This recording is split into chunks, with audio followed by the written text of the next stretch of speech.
धीरे धीरे करके बात फैलती चली गई। बाहर तो सभी को पता चल गया था क्या कि हाँ चलो, मतलब नॉर्मली एक सोसाइटी में देखा जाए तो एक वीडियो के घर जाना सही नहीं मानते लोग कि हाँ एक वीडियो के यहाँ जा कर के वो उसकी सिर्फ मदद कर रहा है, चाहे वो कितनी भी मदद करे, वो लोगों के लिए मदद नहीं होती है। वो लोग सोच ही लेते कि कुछ तो गलत, कुछ तो खिचड़ी, कुछ तो पाप हो रहा है।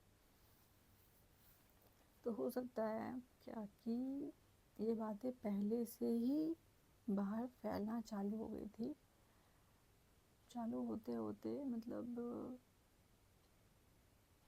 पर फिर भी मेरी मम्मी को यकीन था क्या कि नहीं, मेरा पति ऐसा नहीं कर सकता, क्योंकि मेरे पापा की अगर इस वाली साइड को अगर साइड कर दें उनके पूरी पर्सनैलिटी से, तो वो काफ़ी अच्छे हैं। मतलब एज अ फादर वो बहुत अच्छे हैं, as a son, as a brother, as a मतलब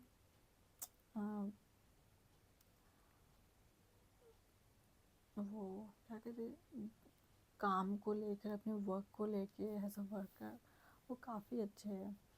पर एज अ हस्बैंड वो इस बार मार खा गए, क्योंकि मुझे याद है मैं बचपन से अपने घर पर कभी भी ज़्यादा क्या, बहुत ही रेयरली लड़ाई झगड़ा ये सब कुछ देखती थी। हाँ, मोस्ट ऑफ द केसेस में ऐसा होता था कि हम लोग जॉइंट फैमिली में रहते हैं, हमारी फैमिली की वजह से मेरी मम्मी बहुत चिड़चिड़ी हो जाती थी, क्योंकि घर के लोग सही नहीं थे, नहीं हैं, इस वजह से तो उनको शिकायत होती थी पापा से। तो पापा उस चीज़ को बहुत ही शांत, बहुत ही कामली इस चीज़ को हैंडल करते थे। तो सब कुछ ठीक था, पर ये एक पॉइंट पर आकर वो सब कुछ, कहते हैं ना कि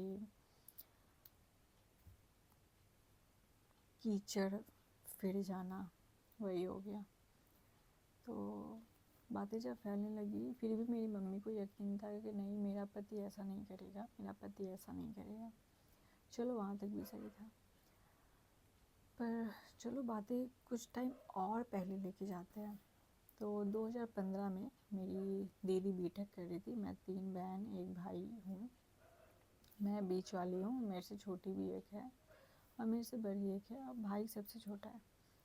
तो मेरी दीदी को 2015 में, यानी कि इस मैटर से 5 साल पहले, 2015 में मेरी दीदी को लव मैरिज करनी थी। उस वक्त वो बीटेक कर रही थी, बीटेक 3rd ईयर में थी वो। उसकी शादी अच्छे घर में फिक्स हुई थी, लोकल में ही। तो उनको वहाँ नहीं करनी थी। उसने घर पर बताया, घर पर नहीं बताया, उसमें भी मेरा रोल है, बहुत बहुत बड़ा रोल है। उसकी शादी ऑलमोस्ट फिक्स हो चुकी थी, दशहरा में एंगेजमेंट वगैरह होने वाली थी दशहरा के बाद। पर फिर भी मैंने इंटेंशनली उसके फियांसे का नंबर उसके बॉयफ्रेंड को भेज दिया। उसके बॉयफ्रेंड ने उसके फियांसे को कॉल करके शादी वादी का बोल दिया, और शादी पूरी तरीके से टूट गई। पर ये बात आउट नहीं हुई। हाँ, ये बात आउट हुई कि किसी ने तो नंबर का हेरा फेरी किया, पर मैंने किया, ये बात किसी को नहीं पता। आज भी पापा को नहीं पता, किसी को नहीं पता। मतलब मैं उस वक्त बस मार खाते खाते बच गई थी। हाँ, पर दीदी बहुत पिटी थी, बहुत ज़्यादा पिटी थी। तो उस वक्त की बात है, पापा ने दीदी को बहुत मारा था, क्योंकि वो लव मैरिज करना चाहती थी। मेरे दादा भी उस वक्त जिंदा थे, दादा ने भी बहुत कुछ सुनाया था, बस बेटी नहीं थी तो हाथ नहीं उठाया। तो उस वक्त वो नहीं माने, और मेरी दीदी के मन में उस वक्त से ये बात चलती थी कि पापा ने मारा है ना, तो देखना ये अच्छा नहीं किया, उनके साथ अच्छा नहीं होगा, मैं इस बात का बदला लूँगी। तो ये बातें भी दीदी के मुंह से बातों बातों में निकल गई थी मेरे सामने। तो मैं इग्नोर करके चल रही थी कि चलो भाई, मतलब गुस्से में बोल दी, ऐसा कुछ होगा नहीं। पर मैं गलत थी। मेरी दीदी उस बात को याद रखी थी, और एक ऐसी बेटी जो अपने बाप से ही बदला लेना चाहती थी, मतलब